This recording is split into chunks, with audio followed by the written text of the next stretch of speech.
السلام عليكم ورحمة الله وبركاته. الحمد لله نحمده ونستعينه ونستغفره ونعوذ بالله من شرور أنفسنا ومن سيئات أعمالنا. من يهد الله فلا مضل له ومن يضلله فلا هادي له، ونشهد أن لا إله إلا الله وحده لا شريك له، وأشهد أن سيدنا وسندنا ومولانا محمدا عبده ورسوله الذي أرسله بالحق بشيرا ونذيرا وداعيا إلى الله بإذنه وسراجا منيرا. فقد قال الله تعالى في كلامه المجيد والفرقانه الحميد: أعوذ بالله من الشيطان الرجيم. بسم الله الرحمن الرحيم.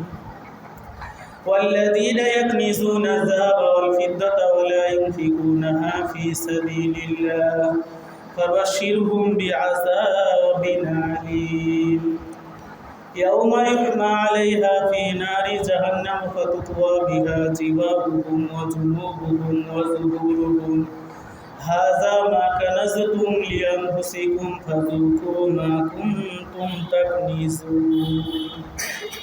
وقال النبي صلى الله عليه وسلم: من آتاه الله مالا ولم يؤد زكاته مثل له يوم القيامة شجاعا أكره له زبيبتان قال أنا مالك وأنا كنزك، أو كما قال النبي عليه الصلاة والسلام. وقال الشاعر: दिन की सूरज डूब रही है हम लोगों के सामने, रोज हशर में किया जवाब दे मुस्तफा की सामने। আসতে পথে আধার নেমে তাই বলে কি রইবি থেমে, বারে বারে জ্বলবি বাতি হয়তো বাতি জ্বলবে না, তাই বলে তো হিরোর মতো বসে থাকলে চলবে না। আল্লাহ তাআলা দরবারে লাখ লাখ শুকরিয়া যে আল্লাহ পাক রব্বুল আলামিন আমাদেরকে রমজান মাসের ৩ নম্বর জুমায় যে আল্লাহ পাক রব্বুল আলামিন আমাদেরকে হাজির করলেন, উপস্থিত করলেন, আটেন্ড করলেন। ও আল্লাহ শুকরিয়া আদায় করি, সবাই বলি আলহামদুলিল্লাহ। ওই নবীজির উপর দুরূদ পড়ি যিনার উপরে আল্লাহ তার ফেরেশতা সমস্ত সৃষ্টিকুল যে নবীর উপর দুরূদ পড়ে, আমরা আমাদের স্ব ভাষায় স্ব জবানি ওই নবীজির উপর একবার দুরূদ পড়ি, সবাই বলি সাল্লাল্লাহু আলাইহি ওয়াসাল্লাম। সম্মানিত মুসলিম কেরাম,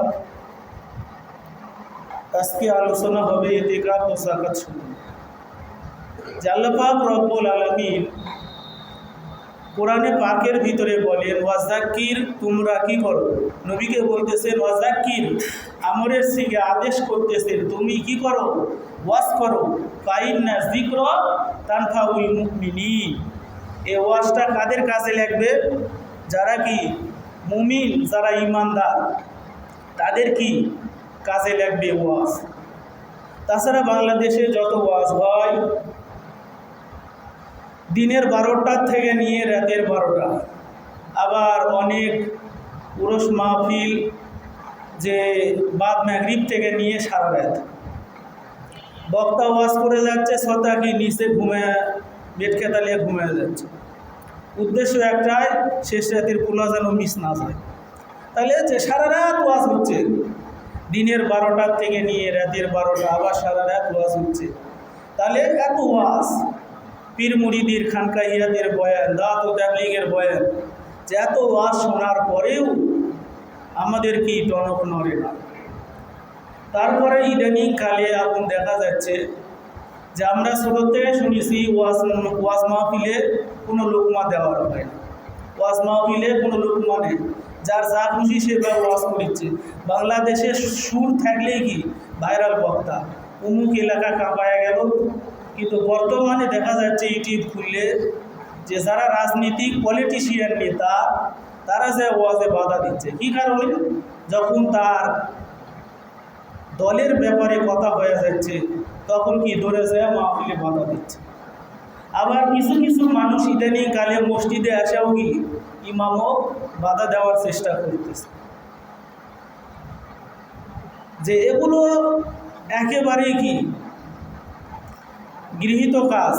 কারণ একজন ইমাম সাহেব মসজিদে ইমাম খতিব জুমার দিন ওয়াজ করবে, নসিহত করবে, মন খুলে যদি কথা বলতে না পারে, আপনি কথায় কথায় আসে কি বারবার বাধা দিবে, এর দ্বারা কি আপনার বেয়াদবি হবে।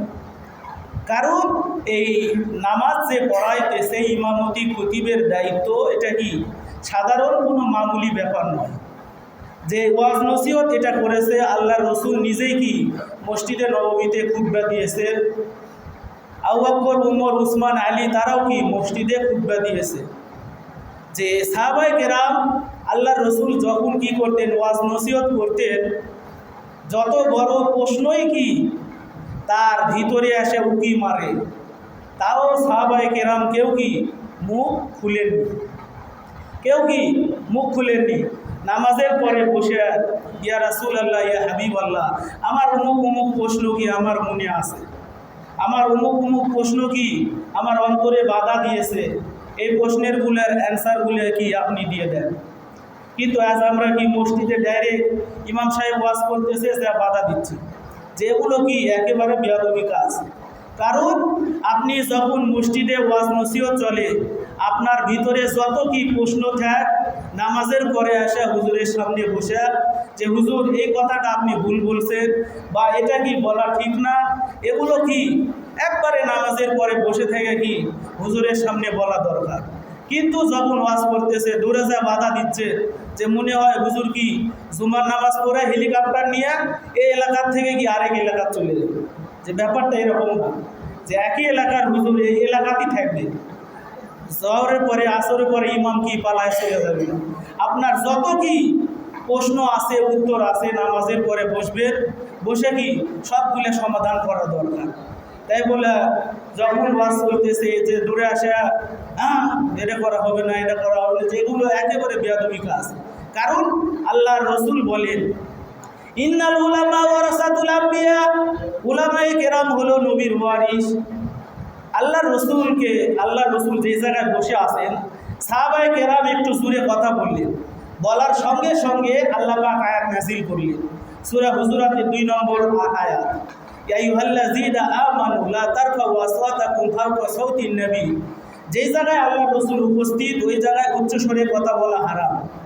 এই আয়াত থেকে উলামায়ে কেরাম তাফসীর করেছেন যে কোনো মসজিদের ইমাম, খতিব, ওয়াইজ, বক্তা যেই হোক, ইসলামী আন্দোলনের যারা আমির হোক, মোট কথা যে কোরআনের কথা বলে, যে হাদিসের কথা বলে, তার সঙ্গে কি যখনই আপনি বেয়াদবিমূলক আচরণ করবেন, আনতাহবাতু আমালুকুম, আপনার সমস্ত আমল কি বরবাদ হয়ে যাবে।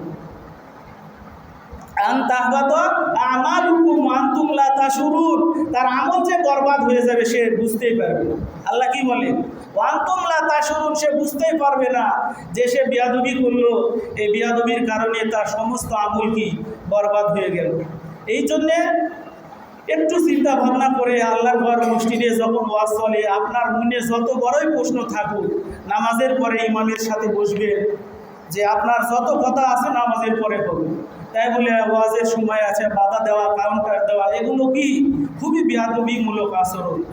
এগুলো কি আলেম যদি সহ্য করে, কিন্তু আলেমের আল্লাহ কি সহ্য করবে। কি বলতেছিলাম, যে আয়াত তিলাওয়াত করেছিলাম, আল্লাহ বলে ওয়াল্লাযীনা ইয়াকনিজুনা আয-যাহাবা ওয়াল ফিদ্দা, যারা স্বর্ণ চাঁদি কি করে জমা করে রাখে। ওয়াল্লাযীনা ইয়াকনিজুনা আয-যাহাবা ওয়াল ফিদ্দা, যারা স্বর্ণ রূপ কি করে এগুলো পুঞ্জীভূত করে রাখে, এগুলো কি করে আটকিয়ে রাখে। যে অনেক মানুষ দেখবেন যে বইয়ের কারণে মানুষ কি হয়, অধিকাংশ জাহান্নামী হয়। কি কারণে? যে স্বামী কি ভালো থাকতে চায়, স্বামী ভালো থাকতে চায়, বউ ভালো হতে দেয় না। কি কারণ? তার পাশের বাড়ির ভাবি, তার বাড়িতে কি আছে, সাদা কালো টিভি আছে, ওর বাড়িতে এলইডি চলতেছে। স্বামী যা বলতেছে, কি ব্যাপার, তুমিও সরকারি চাকরি করো, ওইও সরকারি চাকরি করে, ওর বাড়িতে এটা আছে, তোমার বাড়িতে নেই কেন, তুমিও ঘুষ খাওয়া আরম্ভ করো। কি তালিম দিয়ে দিল? ডাইরেক্ট বলিচ্ছে না যে ঘুষ খাও, যে এমন আচরণ করতেছে স্বামী কি ঘুষ খাওয়ার জন্য বাধ্য করতেছে। তাহলে যে অনেক মহিলারা তারা কি যে আলমারি ওয়ার্ডরোব এগুলো খুলে দেখবে যে সোনার জিনিস, এত এত কাপড় চুপুর বাড়িতে, অতিরিক্ত প্রয়োজনের অতিরিক্ত যেগুলো ব্যবহার করা হয় না। শুধু বিয়ে বাড়িতে যায় কী করলেন, সুন্দর সুন্দর কি অনেক মহিলাকে বিয়ের বাড়িতে যাবে, বিয়ে খেতে যাবে, সোনা দানা নেয়, আরেক দুজনের বাড়ির থেকে হাওলাত করে নিয়ে আসে, নিয়ে আসে কি রং করে ফুটানি মারাই লাগবে যে আমার কি অনেক কি সুন্দর কি নেকলেস আছে, তারপরে কি ইমিটেশন হোক, যেটাই হোক তার সুন্দর হওয়া লাগবে। ঠিক এভাবে আল্লাহ রসুল বলে, যদি কোনো মহিলা তার বাড়িতে 20 মিসকাল স্বর্ণ থাকে তাহলে তার উপর জাকাত কি খরচ। তাহলে যে অনেক মহিলা পুরুষের উপরও কি জাকাত খরচ, কিন্তু আজ আমরা কি জাকাত সঠিকভাবে আদায় করতেছি না। যে জাকাত যদি সঠিকভাবে আদায় করত তাহলে বাংলাদেশে ফকির দেখা যাইত না। যে আওয়ামী লীগের সময় দেখলাম একজন ব্যক্তি বিশাল বড় প্যাট নিয়ে গিয়ে একটা কার্টুনের ছবি দিছে, একটা দূরবীন নিয়ে গিয়ে খুঁজতেছে, এলাকার ভিতরে কোনো ফকির নেই, এলাকার ভিতরে কোনো ফকির নেই, কিন্তু তার প্যাটের যে ঘের, এই ঘেরের নিচে কি মানুষ ঢুকে যাচ্ছে, কিন্তু দেখতে পাচ্ছে। ঠিক মানুষ যদি সঠিকভাবে জাকাত আদায় করত তাহলে কোনো গরিব মানুষ দেখা যাইত না। যে আজ অসংখ্য মানুষ কি এই রোজার মাসে কি তারা যা বলতেছে, ভাই আমার জাকাতের টাকা দেন, আরেকজনের যা করছে আমার ফিতরার টাকা দেন। যে এগুলো বন্ধ হতো যদি প্রত্যেক মুসলমান তার কি আয়, তার আয় থেকে যদি কি করতো জাকাত দিত। মুহররম মাস থেকে শুরু করে নিয়ে রমজান মাস পর্যন্ত এই একটা বছরে তার প্রয়োজনের অতিরিক্ত যেগুলো টাকা আছে, 52.5 তোলা রূপ্য, 7.5 ভরি স্বর্ণ, এর দাম বাজার দাম যত, এই দাম অনুযায়ী যদি তার টাকা থাকে ওই ব্যক্তির উপর জাকাত কি খরচ। কিন্তু অসংখ্য মানুষ কি জাকাত আদায় করে না। জাকাতের নামে কম দামি শাড়ি লুঙ্গি এগুলো কি দেয়, টিভিতে আর দিচ্ছে আজকে কি জাকাত দেওয়া হবে। অসংখ্য মানুষ কি শাড়ি লুঙ্গি নেওয়ার জন্য ভিড় ধরে, ভিড়ের তলে পড়ে মানুষ মারা যায়। যেগুলো সব কি ছোটলোকি কারবার। আল্লাহ পাক ডাইরেক্ট সূরা হজ্জের 51 নম্বর আয়াতে বলেন, আল্লাযীনা ইম্মাক্কানাহুম ফিল আরদ, যারা ক্ষমতার মসনদে বসবে তাদের কাজ হলো কি, তারা নামাজের আইন করবে। যে মডেল মসজিদ কি বানানোর দায়িত্ব এটা সরকারের না। যে সরকারের দায়িত্ব হলো যখন সে ক্ষমতার মসনদে বসবে, পাওয়ারে যে বসবে, তখন তার সংসদে বিল পাস করবে নামাজের।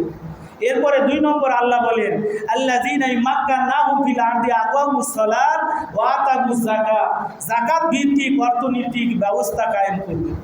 তাহলে সরকার যদি কি করে, রাষ্ট্রীয়ভাবে যাকাত আদায় করে, তাহলে দেশের ভিতরে মানুষ কি গরিব অসহায় থাকবে না।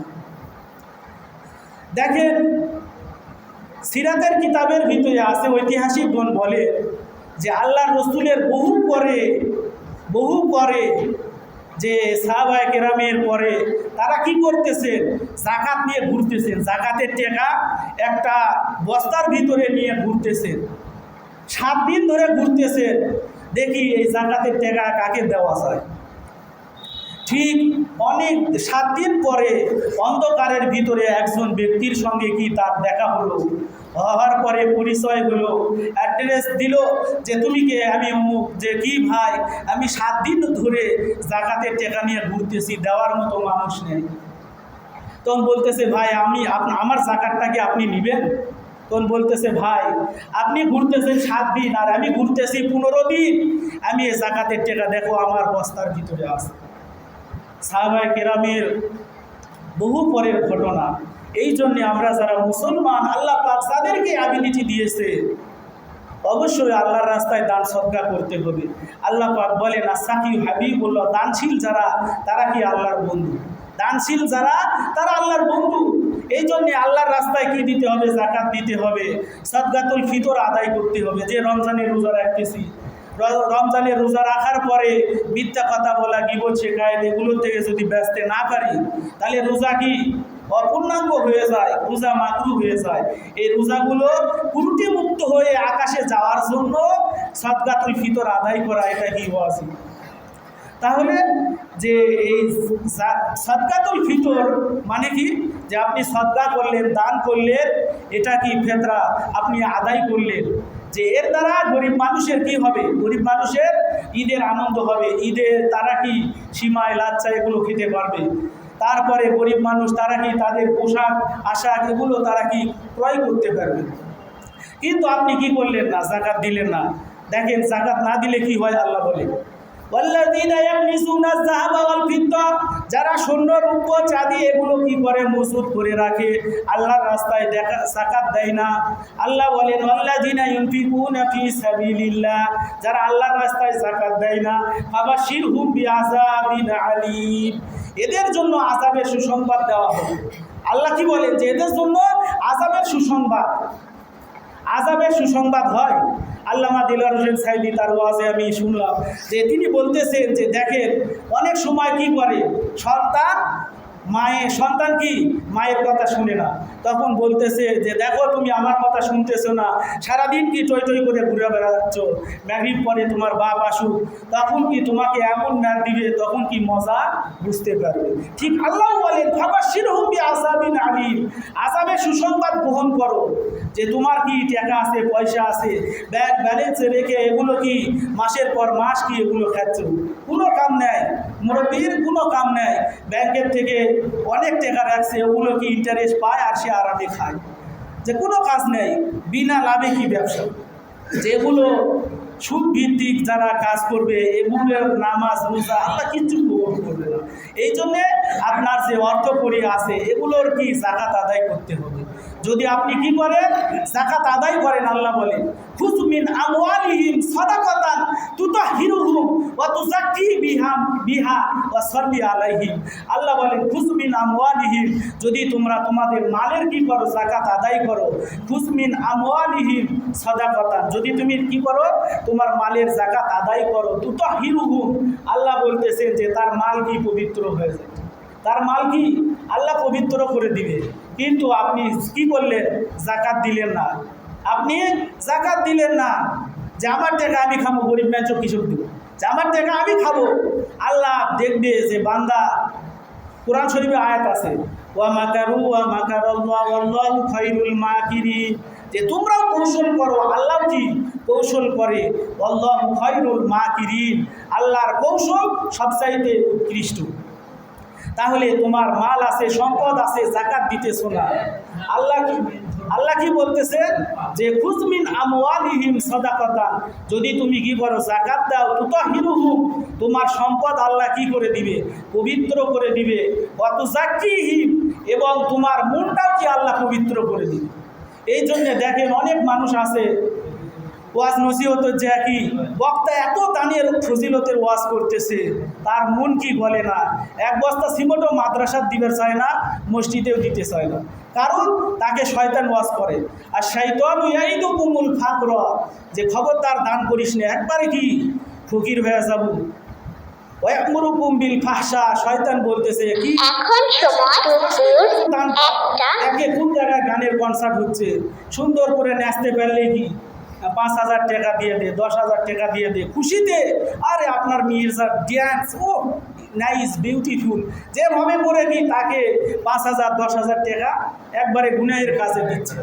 কিন্তু যে জায়গা দান করলে তার কি সওয়াব হতো, মসজিদ মাদ্রাসায় খানকায়, এগুলো যদি আপনারা কি করেন উন্নয়নমূলক জায়গায় কেমন কথা বলি, উন্নয়নমূলক জায়গার যদি কি করেন, দান করেন, তাহলে অবশ্যই এগুলো আপনার জন্য সদকায়ে জারিয়া হবে। মনে করলেন আপনার কি জাকাত আসছে, যে আপনি 7.5 ভরি স্বর্ণ, 52 তোলা রূপার সমমূল্য টাকা যদি আপনার থাকে, জুয়েলার্সের দোকানে যা দেখবে যে বর্তমান বাজার অনুযায়ী কত টাকা দাম, এই টাকা যদি আমার থাকে 1 বছর পরে, তাহলে অবশ্যই কি জাকাত আদায় করতে হবে। জাকাত আপনি দিলে আপনার সমুদয় টাকা এগুলো কি সদকায়ে জারিয়া হবে। আর মনে করলেন যে না, আমার টাকা আমি কি মেচুর দিব না, কারুনের মতো মুসা আলাইহিস সালাম যা বললেন যে কারুন, তোমার তো অঢেল সম্পদ, তুমি আল্লাহর রাস্তায় জাকাত দাও। তখন কারুন কি ক্যালকুলেশন করে দেখতেছে যে আমার যতগুলো মাল, আল্লাহ কি বলেন, ইন্না কারুনা কানা মিন কওমি মূসা ফাবাগা আলাইহিম ওয়া আতাইনাহু মিনাল কুনুজি মা ইন্না মাফাতিহাহু লাতানু বিল উসবাতি উলিল কুওয়া। 70টা উট কি, এবার কথা বলছেন কে বাবা, 70টা উট কি, এই কারুনের যে সম্পদ ছিল, এই সম্পদের রাজভাণ্ডারের 70টা উটে চাবি বহন করতে। কারুনের যে সম্পদ, এই সম্পদের এই যে লক পাসওয়ার্ড, এগুলো যে তালা ছিল, চাবি ছিল, এই চাবি বহন করতে 70টা কি উট লাগতো। তাহলে কত ধন সম্পদ আল্লাহ তাকে দিছে। মুসা আলাইহিস সালাম বললেন যে এগুলোর জাকাত আদায় করো। সে ক্যালকুলেশন করে দেখলো যে আমি যদি জাকাত দিই তাহলে আমার অনেক মাল কি কমে যাবে। ঠিক এইরকম বাংলাদেশে এখনো অনেক মানুষ আছে যারা কি ঠিক মতো জাকাত দেয় না। আল্লাহ রসুল বলেন শেষ জামানায় মানুষ জাকাত দিবে না, জাকাতকে তারা ট্যাক্স আর জরিমানা মনে করবে। মনে করলেন যে যার অনেক সম্পদ থাকে, পুলিশের মতো কিছু বাহিনী কি তারা আসে, আসার পরে দুদকের অফিসর থেকে আসে যে তোমার কি সম্পদ সিলগালা করা হলো, যেভাবে কি ট্যাক্স কোম্পানি না কিবা বলে, যে ওখান থেকে আসে কি তার সম্পদের হিসাব তলব করে নিয়ে যায়, তারপরে তার ভারত পাক দিয়ে তার টাকা পয়সা কি সবগুলোই তারা নেয়। ঠিক এভাবে আল্লাহ বলতেছেন যে তোমার জাকাত যখন ফরজ হয়ে যাবে, এই জাকাত যদি তুমি না দাও, জাকাতকে ট্যাক্স আর জরিমানা মনে করো, তাহলে তোমার হাসরও হবে কি কারণের সঙ্গে। আর তুমি যখন জাকাত দিবে না, কয়দিন পরে যে দেখবে তোমার বইয়ের কিডনি নষ্ট হয়ে গেছে, তোমার বইয়ের কিডনি নষ্ট হয়ে গেছে। এরপরে দেখবেন যে তোমার অমুক ফ্যামিলির অমুক সদস্য যে তার কি বলে যে এখানে রিং করাতে হবে, যে এমনভাবে আল্লাহ তার টাকাগুলো কি ওইভাবেই খরচ করবে, যেহেতু সে ভালোভাবে খরচ করলো। আল্লাহ বলতেছে যে আমি আল্লাহ বলতেছি তোরা জাকাত দিলে তোদের মাল পবিত্র করব, কিন্তু তোরা ক্যালকুলেশন করে দেখলো যদি জাকাত দিই তাহলে আমার অনেক টাকা পুড়ে যাচ্ছে। আল্লাহ বলতেছে যে বান্দা তুই সোজা রাস্তায় যখন দিবি না, আমি আল্লাহ কি বেকার রাস্তায় কি নিব, এমন কেস মামলা ফেলাবো, উকিল মুক্তার সব টাকা কি নিয়ে চলে যাবে, পুলিশ হোক ডিসি, তারপরে কি যে পিপিআই, এগুলো ঘুষ দিতে দিতে কি টাকা অধিক 6-7 হয়ে যাবে, তাও সে কি জাকাত আদায় করবে। এইভাবে আল্লাহ বলতেছেন যে বান্দা তুই জাকাত দে, জাকাত যদি না দিস আমি আল্লাহ কিয়ামতের কঠিন ময়দানে, আল্লাহ বলেন আল্লাযীনা ইয়াকনিজুনা যাহাবা ওয়াল ফিদ্দা, যারা স্বর্ণ রূপ চাঁদি এগুলো কি করে পুঞ্জীভূত করে রাখে, আল্লাহ বলতেছেন ফাবাশিরহুম বিআযাবিন আলীম, এদেরকে আযাবের সুসংবাদ দাও। এবং এদের সম্পদকে আল্লাহ কি করবে, এগুলো সম্পদকে জড়ো করবে, জমা করবে, করার পরে এগুলো জাহান্নামের আগুনে কি করা হবে, লিকুইড করা হবে, তরল করা হবে। এরপরে আল্লাহ বলেন والذين يكنزون الذهب والفضة ولا ينفقونها في سبيل الله فبشرهم بعذاب أليم يوم يحمى عليها في نار جهنم فتكوى بها جباههم وجنوبهم وظهورهم। তখন তার সমস্ত মাল সম্পদ আল্লাহ কি করবে, জড়ো করবে, করে এগুলো লিকুইড করে তরল করে তার কি কপালে সেঁকা দেওয়া হবে, কপালে সেঁকা দেওয়া হবে। অফিসে বস বসে আছে, যা বলতেছে ভাই আমাদের গরিব মানুষ মাদ্রাসাত কি জাকাতের টাকা নিয়ে আসছি, জাকাত দিয়া এনার কপাল কি ভাস করে ফেলালো, এটি আসলো এত কষ্ট করে ধন সম্পদ করছি, তোরা কি রমজান শুরু হতেই কি মাদ্রাসা সিটি নিয়ে আসিস না, তোর খেয়া দেখাম নেয়, মাদ্রাসা চলাবার পারার জন্য মাদ্রাসা তালা মেরাতে, যেভাবে কি আচরণ করলো। এরপরে অনেক মানুষ আছে যাদের কাছে গেলে তারা কি কয়, এমন অহংকারী যে অহংকার করলেন আপনাকে কথা বলে যে নদীর একুল ভাঙ্গে উকুল গড়ে, এই তো নদীর খেলা, সকালবেলা ধনী রে তুই ফকির সন্ধ্যাবেলা, সকালেই তুমি ধনী, এমন আচরণ করতেছো ফকিরের সঙ্গে। আল্লাহ কি বলেন ওয়াম্মা সাইলা ফালা সঙ্গে কি করো না, ধমক দিয়ে কথা বলো না। যদি একটা ফকির যদি অন্তর থেকে কি বদদোয়া করে, আল্লাহ তোমার ধ্বংস আর ঠেকাতে, দুনিয়ার কোনো মানুষ কি তোমার ধ্বংস ঠেকাতে পারবে না। তুমি যতই কি অঢেল টাকার মালিক হও, আর তোমার টাকার বরকত কি শেষ হয়ে যাবে। ঠিক এই জন্যে যে বললাম, যখন মানুষ জাকাত দিবে না, তার সম্পদ গরম করে এ কপালে ছ্যাঁকা দেওয়া হবে, এরপরে কি এই পার্শ্ব দেশে ছ্যাঁকা দেওয়া হবে, এরপরে তার পিঠে ছ্যাঁকা দেওয়া হবে। এরপরে আল্লাহ রসুল সহিহ হাদিসের ভিতরে বলেন, আন আবি হুরায়রা রাদিয়াল্লাহু তাআলা আনহু ক্বালা রাসূলুল্লাহি সাল্লাল্লাহু আলাইহি ওয়াসাল্লাম মান আতাহুল্লাহু মালা ওয়া লাম ইউআদ্দি যাকাতু মুসিলা লাহু ইয়াউমাল কিয়ামাতি শুজাআন আকরাহু লাহু যাবিবাতান। কিয়ামতের কঠিন ময়দানে মানুষ যখন যাকাত দিবে না, তার সমস্ত মালকে এক জায়গায় জমা করে একটা কুকুর সাপ, অজগর সাপ কি বানানো হবে। এই সাপ বানিয়ে তার এই সাপের মাথায় যে এত বিষ হবে, এই সাপের মাথায় এত বিষ হবে, মুহাদ্দিসিনে কেরাম বলেন যে সাপের মাথায় অত্যাধিক বিষ হওয়ার কারণে তার মাথায় কি নেই, কোনো চুল নেই, একদম কি টাক্কু সাপ। এই সাপ এত বিষধর হবে, এই সাপটা কি যারা যাকাত ঠিক মতো আদায় করে নেয়, এদের গলায় কি সাপ পেঁচে দেওয়া হবে। অনেক সাপওয়ালা কী করে যে সাপ কি গলায় নিয়ে ঘুরতেছে, আবার মানুষ যারা কি ভয় করে না, তার গলায় দিয়ে থয়। ঠিক কিয়ামতের ময়দানে আল্লাহ দেখবে যে যারা কি যাকাত দেয়নি, এদের গলায় ভিতরে কি এই সাপটা দিয়ে দিবে। এই সাপটা কি যখন তার চোয়ালে কামড় দিবে, ক্বালা আনা মালুকা ওয়া আনা কানজুকা, আমি তোমার মাল, আমি তোমার ধন সম্পদ, তুমি গরিব হওয়ার ভয়ে আল্লাহর রাস্তায় যাকাত দাওনি, এই জন্য আজকে তুমি এই সাপটা কি করো, আস্বাদন করো। এই জন্য আল্লাহ পাক যাদেরকে অ্যাবিলিটি দিয়েছে, অবশ্যই কি আমরা যাকাত আদায় করব। আমরা বাংলার মানুষ কি যাকাতের কি যাকাত বুঝেই না, যাকাতের যে অঙ্ক এটা বুঝেই না। যে আমরা কি দাখিল আলিম পরীক্ষা দিলাম, যে প্রত্যেকটা পরীক্ষার কি যাকাতের কোনো অঙ্কই নেই, সবগুলো খালি কি সুদের অঙ্ক। যে সুদের অঙ্ক করে যে এনজিও যে অনাশায় চাকরি করে খাবার পাবে, অনাশায় চাকরি করে খেতে পারবে, যে সবগুলো কি খালি সুদের অঙ্ক। কিন্তু যাকাত ভিত্তিক অর্থনৈতিক ব্যবস্থা ইসলামী স্টেট যদি হতো, তাহলে অবশ্যই মুসলমানের বাচ্চারা বুঝতো যে জাকাতের অঙ্ক কীভাবে করতে হয়। যে আজ আমরাও কি জাকাতের অঙ্ক বুঝি না, এই না বুঝার কারণে যে আমাদের ধন সম্পদ অনেক কি আমরা জাকাত দিতেছি না। এই জন্য আল্লাহ পাক কিয়ামতের কঠিন ময়দানে আল্লাহ কি বলেন, ফাবাশিরহুম বিআযাবিন আলীম, এদেরকে আযাবের সুসংবাদ দাও। ইয়াউমা ইউহমা আলাইহা ফি নারি জাহান্নাম ফাতুকুয়া বিহা জিবাহুহুম ওয়া জুনুবুহুম ওয়া যুহুরুহুম, তার কপালে, তার পার্শ্ব দেশে, তার পিঠে কি করা হবে, এই ধন সম্পদ গরম করে এগুলো লিকুইড করে তাকে দাগ দেওয়া হবে। এই জন্য আল্লাহ পাক রব্বুল আলামিন যাদেরকে অ্যাবিলিটি দিয়েছে, আমরা একটু কি হিসাব নিকাশ করে আমার মাল সম্পদ কত, এইগুলো হিসাব করে ক্যালকুলেশন করে যাদের টাকা পয়সা বেশি আছে, আমরা কি একটু যাকাতগুলো আদায় করি। এরপরে রোজার 20টা চলে গেলে মসজিদে এতেকাব করা। মসজিদে এতেকাব এটা কি, এতেকাব ফরজ আলাল কিফায়া, যে এক এলাকার ভিতরে একজন ব্যক্তি যদি কি থাকে, এতেকাবে থাকে, তাহলে এলাকার সমস্ত মানুষের কি হবে, ফরজে কিফায়া আদায় হয়ে যাবে। এই জন্য আমরা কি এতেকাব করার জন্য দু একজন মানুষকেও কি আমরা সিলেকশন করতে চাই। যদি কেউ খুশি খুশি রাজি থাকেন 10 দিন কি এতেকাব করার জন্য, তার জন্য নামাজ পড়ে স্পেশাল দোয়া করা হবে। এরপরেও যদি না পাওয়া যায়, এলাকাবাসী সবাই গুনাহগার হবে, আমার কোনো চিন্তা নেই। কারণ আপনারা মসজিদ বানাইছেন, মসজিদে যদি এতেকাবকারী যদি একজনও না থাকে, গোটা এলাকার মানুষ গুনাহগার হবে। এখানে ইমাম মুয়াজ্জিনের কোনো কি নেই, ধর্তব্য নেই। কারণ ইমাম মুয়াজ্জিন তাদের কাজ তারা করতেছে, লোক পাচ্ছে না, আসে বলেছে তারাবির হাফেজগুলো কি এবার এতেকাবত রাখো, মসজিদের ইমামক রাখো, খতিবক রাখো, যে এরা না, যে এলাকার যারা কি লোকাল স্থানীয় যারা, এর ভিতরে একজনকে ধরে নিয়ে আসা কি এতেকাবত বসা। কাকেও পাচ্ছেন না, টাকা দিয়ে নিয়ে আসা হলেও কি বসাতে হবে।